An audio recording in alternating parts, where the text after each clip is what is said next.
Hey guys, welcome back to my channel. I usually prepare a bit more of a script or something like that, or bullet points that I follow for when I make my videos. But today I'm just going to get on quickly and chat with you a little bit about ChatGPT.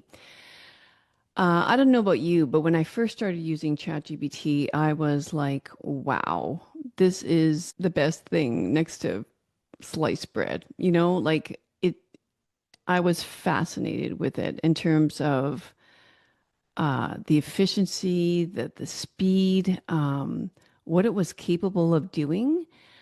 And well, as I started to use it, I was learning a few more things about it, and I could see how it could get addictive. But what I could also start to ponder, I guess you could say, is how much are people actually using this for relationship advice? Um, and then just this past week, someone came in, sure enough, with some printed transcripts of a conversation their husband was having with ChatGPT about his marriage and about, well, yeah, it gets complicated, I guess, which I will not get into the details, but like, yes, he was having an emotional, perhaps physical affair. Not can't remember actually the details with another woman, and he was presenting it to chat in terms of not using himself in the first person, but more like once upon a time, there's a man who, has this current relationship right now, but found this other lady, and you can imagine, like, presenting it as life ever after, them being together. And this is what he's seeing as why they should be together. So basically, he's feeding ChatGPT this scenario of how wonderful this one woman is and how difficult his wife is. I mean, isn't that the story of everybody's relationship, everybody's marriage, right? We're all going to go through a time in our marriage where we really don't like our spouses anymore, and we give very good reasons why. I'm going to look back in my relationship. I mean, I know I was there. If I would have had ChatGPT, oh man, would I be feeding ChatGPT a few stories, you know. And the really, really scary part about this, guys, is that chat will tell you what you want to hear. It reads your tone. It reads I mean, basically your tone, right? Your choices of words. You, despite yourself even knowing this, is bringing emotion into what would otherwise be very, what's the word? Like unemotional, immaterial. No, I should say material. You bring immaterial parts of you into something that's very material. And it's it's quite fascinating how this can happen. But like I mean, that's a scary part, right? Like, I mean, you must see it yourself, even in using your phone. Like sometimes you think it's actually reading your thoughts, but it's because of, yes, I mean, the words, I mean, it is hearing you, and the choice of words you're using, your tone, and tone can come through, um, you know, printed words, right?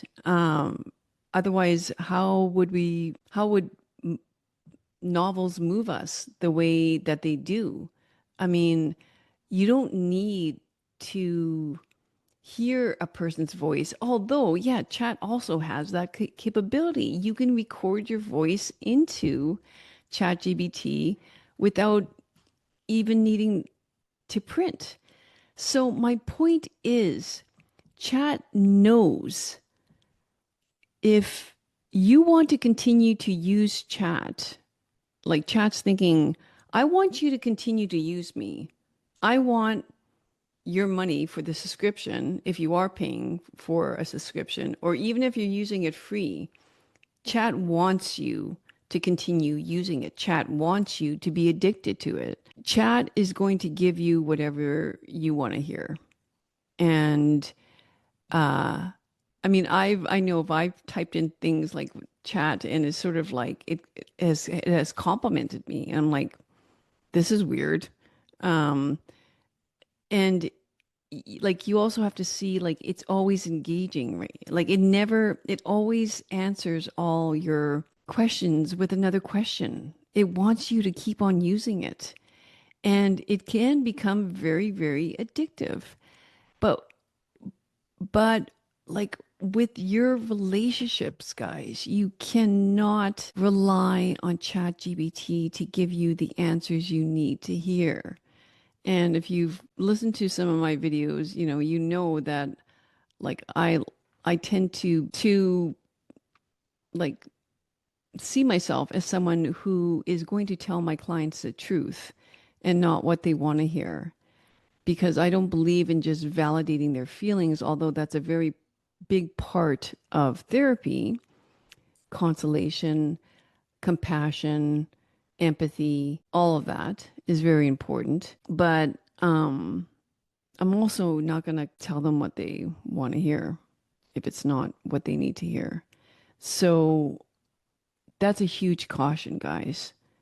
And like I said, expected this was going to happen. And sure enough, this week, this woman brings out these transcripts that she's printed out from whatever her source was, the computer, I'm guessing.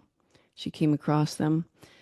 And it always happens. I mean, normally it's the messages that their partners are having with the mistress. But in this case, it's not those transcripts. It's chats. Yeah, don't do it, guys.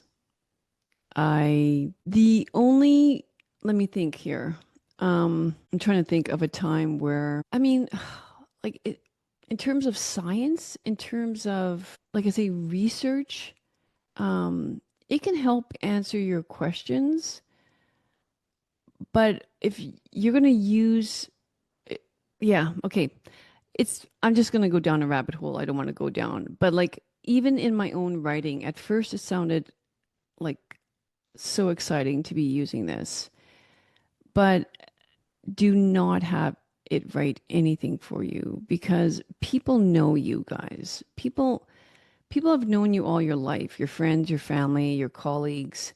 And when you start using like these weird words that you've never used before, um, I think everybody can see through that, right? And so just be you. People love you. People love all your warts, your flaws, the way you use run-on sentences, the way that you spell things wrong, like, I mean, yeah.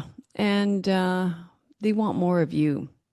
And yeah, and that example as well, when I said it can become addictive, and because of the didactic back and forth between you and some bot, like beware, right? You don't need to start creating a relationship with a bot. You are much more worthy than that. You actually can have a relationship with another human being, and I would suggest doing that instead. It's going to be much more rewarding, because again, they're going to tell you things that you need to hear about yourself. Um, you in fact are not the greatest gift since sliced bread. You have many flaws, and you sin a lot, and you are far from, you know, a gift from God. You need a lot of work. And it's through that work that you're going to become a better person. It's through your mistakes that you're going to become a better person, a more lovable person. And you help your partner through their flaws, and they help you through your flaws. And that's just what a marriage is. So that's my advice for you. And yes, If you continue to use it, you are going to become not only more distant and lonely and, let's face it, weird, because you're probably not going to go out in public anymore, um, isolated, um, but you're also going to become dumber. Because if you rely on, this robot to create everything you write, or produce, where is your creativity going to go? Down the tubes. And we're all born with a certain extent of creativity in our uniqueness, in our individuality. And don't dampen that. That's scary. Um, because let's face it, with everything else in life, if you don't use it, you lose it. And I don't think you want to lose it. You want to use it. And the more you use it, the better you get at it. Don't take the shortcut in life, guys. Do the suffering. Take the 2 hours it would take you to write, um, that report, that email, that bio. Yeah.